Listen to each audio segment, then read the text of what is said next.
हाय विबोस, welcome to all Navindra YouTube channel. So आज हम डिस्कस करेंगे क्रिएटिंग एन इंक्लूसिव स्कूल का नेक्स्ट टॉपिक, जिसका नाम है RTE 2009 राइट टू एजुकेशन। तो नाम से ही आपको पता चल रहा है कि राइट टू एजुकेशन, शिक्षा का अधिकार, आज हम पढ़ने वाले हैं। निःशुल्क और अनिवार्य शिक्षा का अधिकार अधिनियम 2009 भी इसको कहा जाता है। आपको एग्जाम में कोई भी नाम मिल सकता है, ठीक है। तो क्या है इस अधिकार में, किन किन बच्चों के अधिकार की बात की गई है और क्यों अधिकार की बात की गई है और किस एज तक बच्चों के अधिकार की बात की गई है, वो भी इस वीडियो में हम डिस्कस करेंगे, ठीक है। तो चलिए फिर स्टार्ट करते हैं। RTE 2009 राइट टू एजुकेशन क्या है। तो इंट्रोडक्शन हम लिखेंगे सबसे पहले तो इसका कि शिक्षा का अधिकार अधिनियम 2009 86वें संवैधानिक संशोधन के तहत मुफ्त और अनिवार्य शिक्षा के सार्वभौमिक अधिकार को सुनिश्चित करने के लिए किया गया था। तो जो अधिकार हमारा अधिनियम है राइट टू एजुकेशन जो 2009 आया था, ये जो हमारा संविधान है उसमें संशोधन किया गया था। और ये जो संशोधन था ये था 86वां संशोधन। और कब हुआ था ये हुआ था 2002 में, ठीक है। ये भी आपको पता होना चाहिए कि 86वां संशोधन हुआ था 2002 में। उस संशोधन के द्वारा ही ये एक्ट लाया गया था संविधान में। तो इस अधिनियम के द्वारा आर्टिकल 21 जोड़ा गया था, जो यह प्रावधान करता है कि 6 से 14 साल के सभी बच्चों को निःशुल्क और अनिवार्य शिक्षा दी जाएगी। तो जो हमारा संवैधानिक संशोधन हुआ था 86वां संविधान संशोधन 2002 में, तो उसके तहत एक आर्टिकल जोड़ा गया था 21A, ठीक है। और ये ऐसा आर्टिकल है, मैं आपको बहुत बार पहले भी बता चुकी हूँ कि ये आर्टिकल कभी भी स्थगित नहीं होता, कभी भी ये जो अधिकार है वो वापस नहीं लिया जाता संविधान के द्वारा। कोई भी धारा अगर लग जाती है तो हमारे जितने भी राइट्स हैं वो ले लिए जाते हैं, वापस हमसे छीन लिए जाते हैं। लेकिन ये एक ऐसा अधिकार है जो कभी भी स्थगित नहीं किया जा सकता है, ठीक है। बहुत बार कॉम्पिटिटिव एग्जाम में ये पूछा गया है कि कौन सा ऐसा अधिकार है जो कभी भी स्थगित नहीं होता। तो ये वही अधिकार है 21A जो कभी भी स्थगित नहीं होता, राइट टू एजुकेशन का ये अधिकार है, ठीक है। तो इसमें क्या प्रावधान किया था कि जो एज है बच्चों की 6 से 14 साल तक के जो बच्चे हैं उनको निःशुल्क और अनिवार्य शिक्षा दी जाएगी। मतलब स्कूल में उनको फ्री पढ़ाया जाएगा और कंपलसरी उनको पढ़ाया जाएगा। कोई भी पेरेंट्स बच्चों को घर पर नहीं बिठा सकता, कहीं भी किसी कारखाने में, दुकान पर उनको काम नहीं करवा सकते। तो ये क्या है, कानूनी अधिकार दिया गया है बच्चों को कि वो पढ़ सकते हैं और ये उनका क्या है, राइट टू एजुकेशन है, ठीक है। ये जो अधिकार आया था संसद में निःशुल्क और अनिवार्य शिक्षा का, ये 2009 में पारित हो गया था। तो सबसे पहले तो जो अधिनियम या फिर जो कानून बनते हैं वो संसद में लाए जाते हैं, उन पर विचार होते हैं। तो 2009 में इसको लाया गया था और 2010 में इसको लागू कर दिया गया था, ठीक है। 2009 में पारित भी हो गया था, ये संसद में भी लाया गया था और 2009 में लोकसभा और राज्यसभा के द्वारा इसको पारित कर दिया गया था और 1 अप्रैल 2010 में इसको लागू कर दिया गया था, ठीक है। तो इस अधिनियम में 7 अध्याय और 38 खंड है, ठीक है। ये भी आपको पता होना चाहिए कितने इसमें अध्याय हैं और किसमें इतने खंड हैं। इस अधिनियम के अंतर्गत 6 से 14 साल तक के लगभग 22 करोड़ बच्चों में से 92 लाख बच्चे ऐसे हैं जो विद्यालय नहीं जा पाए थे। तो जो प्रावधान रखा गया था शिक्षा का, तो उसमें 6 से 14 साल तक के जो बच्चों का प्रावधान रखा गया था कि 22 करोड़ बच्चे हैं और उनमें से 92 लाख बच्चे ऐसे थे जो स्कूल ही नहीं गए थे कभी भी, क्योंकि उनकी कंडीशन ऐसी थी, आर्थिक कंडीशन या फिर ट्रांसपोर्ट की फैसिलिटीज़ नहीं थी। तो उसके अकॉर्डिंग कुछ बच्चे ऐसे थे जो कभी भी स्कूल नहीं जा पाए थे, जिनकी शिक्षा के लिए 1.71 लाख करोड़ रुपए की 5 वर्षों में आवश्यकता होगी, जिसमें से 25,000 करोड़ रुपए वित्त आयोग राज्यों को देगा। तो इन्होंने कहा है कि जो हम एक्ट लेकर आए हैं 6 से 14 साल तक के बच्चों के लिए, उसमें 1.71 लाख जो अमाउंट है वो खर्च होगा बच्चों पर और इसमें से 25,000 करोड़ रुपए वित्त आयोग राज्यों को देगा, स्टेट जो गवर्नमेंट है उनको देगा, ताकि वो बच्चों की शिक्षा पर खर्च कर सके, ठीक है। तो RTE एक्ट 2009 क्या है ये आपको समझ में आ गया। और ये जो 2009 राइट टू एजुकेशन है, ये सिर्फ एकदम ही नहीं आ गया था, बल्कि इस पर बहुत पहले भी विचार हो चुके थे। आपने कोठारी आयोग पढ़ा था, उसमें भी बात की गई थी बच्चों के अधिकार को लेकर, शिक्षा के अधिकार को लेकर। BEd फर्स्ट ईयर में पढ़ा था कि 1986 का जो समिति बनी थी 1986 में, तब भी बच्चों की शिक्षा के अधिकार को लेकर बात की गई थी। उसके बाद एनसीएफ आया था, एनसीएफ 2005, जिसके अध्यक्ष थे यशपाल सिंह। उन्होंने भी बच्चों की शिक्षा पर जोर दिया था। उन्होंने कहा था कि बच्चों की जो शिक्षा है वो बिना बोझ के होनी चाहिए, और उन्होंने इस बात पर भी बल दिया था कि जो बच्चों की जो शिक्षा है वो निःशुल्क और अनिवार्य होनी चाहिए। तो तब से चल रही हैं ये सब बातें, और 2010 में आकर इसको लागू कर दिया गया, एक अधिकार बना दिया गया कि सभी बच्चों को शिक्षा मिलना बच्चों का अधिकार है। ये किसी भी बच्चे से छीना नहीं जा सकता। अगर कोई भी स्कूल इस शिक्षा के अधिकार से बच्चों को वंचित करता है तो उन पर जुर्माना भी हो सकता है। अगर कोई पेरेंट्स अपने बच्चों को 6 से 14 साल के जो बच्चे हैं उनको एजुकेशन प्रोवाइड ना कराकर किसी कारखाने में या फिर किसी दुकान पर अगर उनको भेजते तो 25,000 रुपये तक उनको जुर्माना हो सकता है। अगर यही प्रक्रिया दोबारा से वो अपनाते हैं, दोबारा से उन पर जुर्माना होगा और 50,000 रुपये तक का जुर्माना उन पर हो सकता है। ठीक है, तो ये है राइट टू एजुकेशन। काफ़ी डिटेल में मैंने आपको बता दिया है, आई होप आपको समझ आ गया होगा। तो अब देखेंगे इसके मेन ऑब्जेक्टिव्स क्या क्या हैं, क्या उद्देश्य थे राइट टू एजुकेशन के। इनका कहना था कि 6 से 14 साल तक के बच्चों को मुफ्त और अनिवार्य शिक्षा मिले। कोई भी स्कूल अगर बच्चों को शिक्षा का अधिकार देने से इनकार करता है तो अभिभावक बच्चों पर कानूनी कार्रवाई करने के लिए शिकायत कर सकते हैं। तो अगर कोई भी स्कूल 6 से 14 साल तक के बच्चों को मना करता है स्कूल में, अपने स्कूल में एडमिशन देने के लिए, तो कोई भी पेरेंट्स या फिर उसी घर के कोई भी सदस्य स्कूल पर शिकायत दर्ज कर सकते हैं। कानूनी अधिकार है बच्चों को शिक्षा प्राप्त करने का। तो अगर कोई भी स्कूल मना करता है किसी भी वजह से तो उन पर क्या कार्रवाई हो सकती है, क्योंकि सरकार ने कहा कि 6 से 14 साल तक के बच्चों को फ्री एजुकेशन मिलनी चाहिए और ये कंपलसरी है। ठीक है, उसके बाद बच्चों को दंड देने वाले शिक्षकों पर भी कार्रवाई की जाएगी। तो ये जो अधिनियम आया था, जो मौलिक अधिकार बना दिया गया था, इसमें बहुत ज़्यादा जोर दिया गया था, क्योंकि जो शिक्षक थे वो बच्चों को दंड देते थे, उनकी पिटाई करते थे स्टिक से। तो इन्होंने कहा कि अगर कोई भी टीचर इस तरह की शिकायत अगर किसी टीचर की आएगी कि किसी स्टूडेंट को उन्होंने दंड दिया है, तो उनके खिलाफ भी मामला दर्ज हो सकता है। अब आपने देखा होगा स्कूल में किसी भी स्कूल में स्टिक यूज़ नहीं होती, तो वो इसीलिए नहीं होती है। ठीक है, बहुत कड़े कानून जो है वो अपनाए जाते हैं इसके खिलाफ। ठीक है, उसके बाद है आर्थिक रूप से कमज़ोर वर्ग के बच्चों को मुफ्त शिक्षा प्रदान कर शिक्षित करना। तो जो भी कमज़ोर आर्थिक वर्ग से जो कमज़ोर हैं, SC ST EWS वाले जो भी हैं, जिसके भी इकोनॉमिक कंडीशन ऐसी नहीं है कि वो बच्चों को पढ़ा सकें, उनके लिए बिल्कुल ही मुफ्त शिक्षा प्रोवाइड की जाए। ठीक है, उसके बाद इनका कहना है कि बच्चों की शिक्षा के प्रति रुचि जागरूक करना, क्योंकि बच्चे ऐसे हैं पढ़कर खुश नहीं है, तो बच्चों में कैसे पढ़ाई के प्रति इंटरेस्ट हमें लेकर आना है, वो एक टीचर्स का काम होता है, स्कूल का काम होता है। और हम कैसे कैसे एडवर्टाइजमेंट बच्चों के लिए लेकर आते हैं, कैसी सुविधाएं सरकार बच्चों को प्रोवाइड कराती है, जैसे मिड डे मील ये योजना लेकर आई थी 1986 में। तो इस तरह की जो सुविधाएं हैं वो हम प्रदान कर सकते हैं बच्चों को, ताकि बच्चों को पढ़ाई के प्रति जो रुचि है वो जागृत हो सके। ठीक है, और हाँ, जो ये राइट टू एजुकेशन आया था, जो भारत सरकार ने अपनाया था, ऐसा नहीं है कि भारत सरकार ने सबसे पहले इस एक्ट को अपना लिया था। जब भारत सरकार ने इस एक्ट को बनाया था तब टोटल वर्ल्ड में जितने भी टोटल कंट्रीज़ हैं 135 हमारी जो पोजीशन है वो रही थी, इंडिया की पोजीशन रही थी 135। और देख लो कितने 134 देश ऐसे हैं जो राइट टू एजुकेशन को पहले ही अपना चुके थे। तो देखो हम कितने पीछे चल रहे हैं। ठीक है, तो ये भी कॉम्पिटिटिव एग्ज़ाम में आपसे पूछा जा सकता है कि राइट टू एजुकेशन जो आया था उसमें हमारे देश की पोजीशन क्या थी। ठीक है, उसके बाद इन्होंने कहा कि आर्थिक रूप से ये हो गया, लड़कियों की शिक्षा पर विशेष ध्यान देना। इन्होंने कहा कि जो लड़कियां हैं उनको भी जो पेरेंट्स हैं वो स्कूल नहीं भेजते हैं। जो पेरेंट्स वही सोचते हैं कि नहीं, लड़कियों को हम स्कूल नहीं भेजेंगे, उनका काम है सिर्फ घर का काम करना। तो इन्होंने लड़कियों की शिक्षा पर भी जोर दिया। इन्होंने कहा कि लड़कियों को भी उतना ही अधिकार है जितना कि लड़कों को है, और लड़कियों को शिक्षा प्रोवाइड कराना कंपलसरी है, इस बात पर भी इन्होंने जोर दिया था। ठीक है, उसके बाद इन्होंने कहा कि ग्रामीण क्षेत्रों तक शिक्षा का प्रसार करना।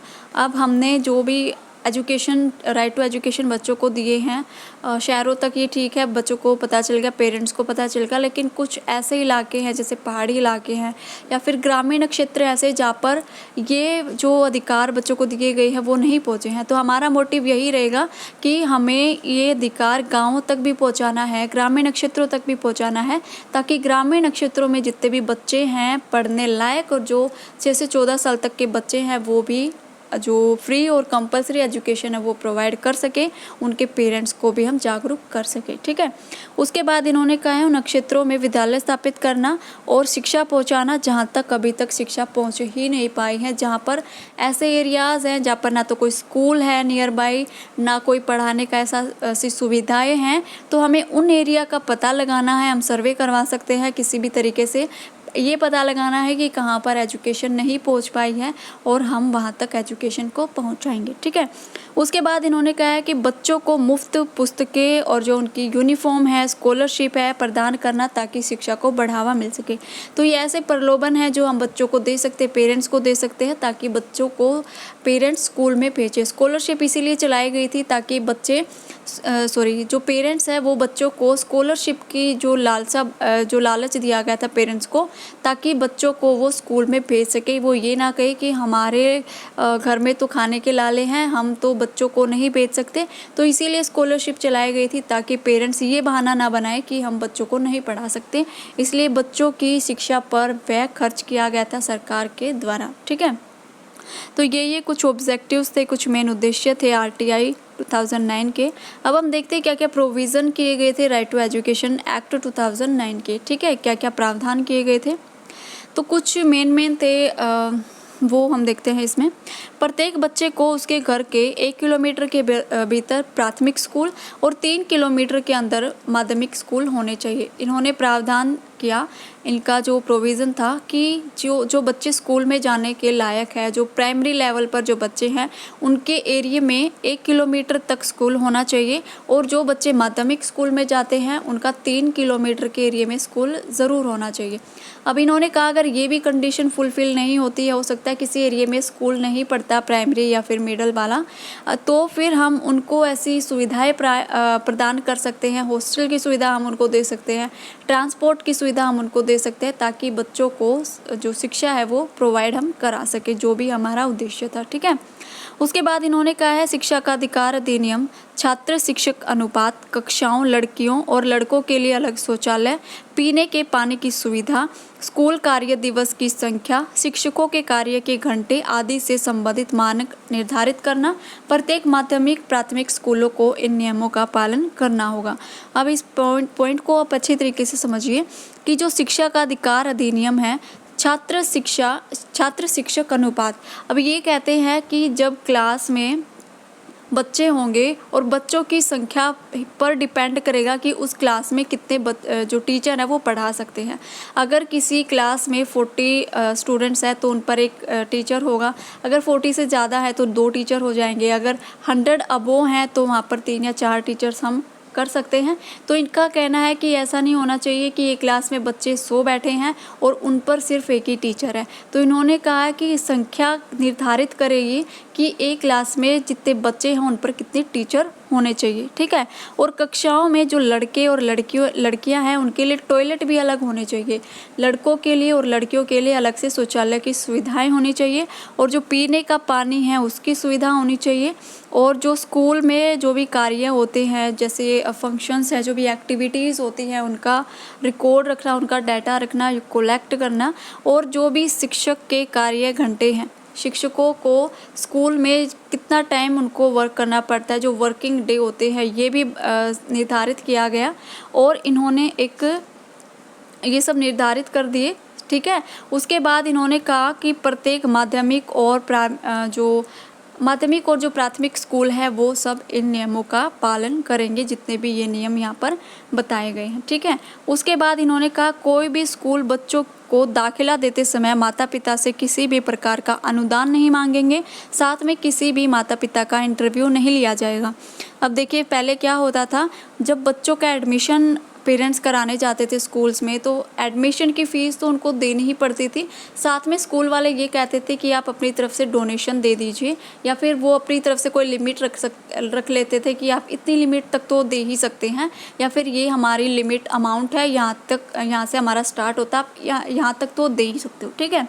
तो इन्होंने कहा कि कोई भी स्कूल बच्चों पेरेंट्स के जो बच्चे हैं उनके पेरेंट्स से अनुदान नहीं मांगेंगे, फ़ंड नहीं मांगेंगे, क्योंकि एडमिशन की जो फ़ीस है वही पेरेंट्स इतनी मुश्किल से इकट्ठा कर पाते हैं बच्चों की शिक्षा के लिए, तो वो पेरेंट्स एक्स्ट्रा फ़ीस एक्स्ट्रा जो पैसे वो कहाँ से लेकर आएंगे। तो ये बात भी आरटीई जो एक्ट है इसमें रखी गई, बहुत ध्यान से ये जो अधिकार है वो बनाया गया था और संशोधन किया गया था इसमें, ठीक है। उसके बाद इन्होंने कहा कि जो पेरेंट्स हैं उनका इंटरव्यू नहीं लिया जाएगा।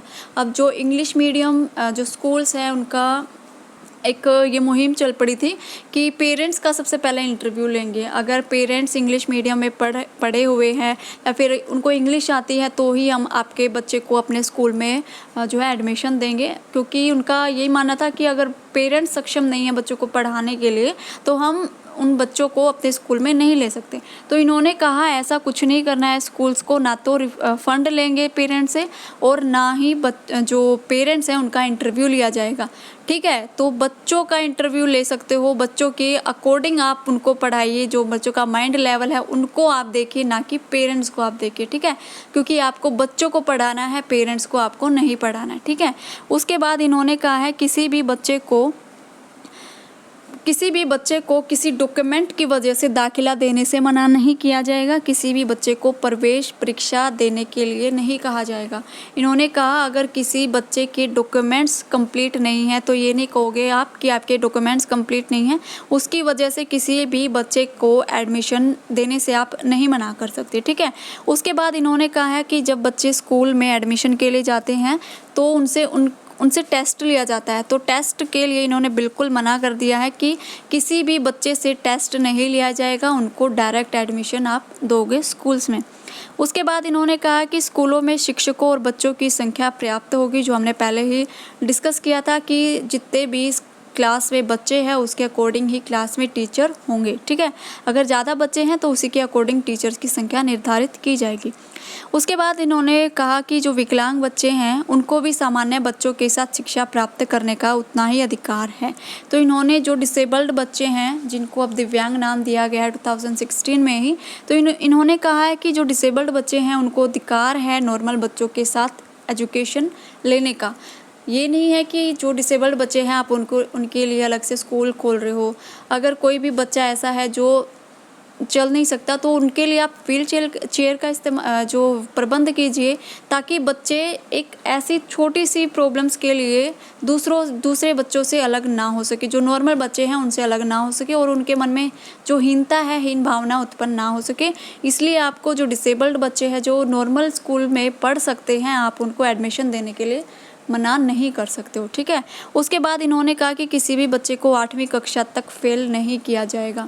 ये आया था आरटीई एक्ट 2009 के अंदर, ये अधिकार बना दिया गया है बच्चों का कि 8वीं क्लास तक कोई भी स्कूल फेल नहीं करेगा बच्चों को, और किसी भी रीजन से फेल करके उसी क्लास में नहीं रोक सकते हम बच्चे को। इसलिए आपको किसी भी तरीके से बच्चे को पास करना है, कोई भी रीज़न हो, आप बच्चे को फेल नहीं कर सकते, ठीक है।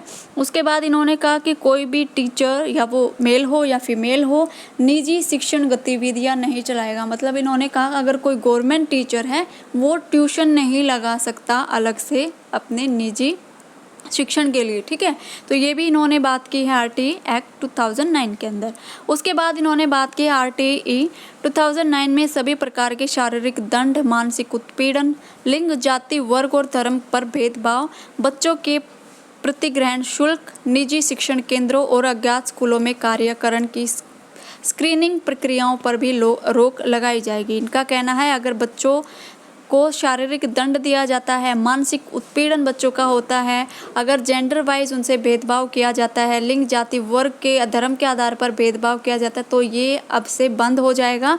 ये अगर कोई भी स्कूल या फिर कोई भी व्यक्ति करता है तो उसके खिलाफ मामला दर्ज होगा और उस पर फाइन भी लग सकता है। ठीक है।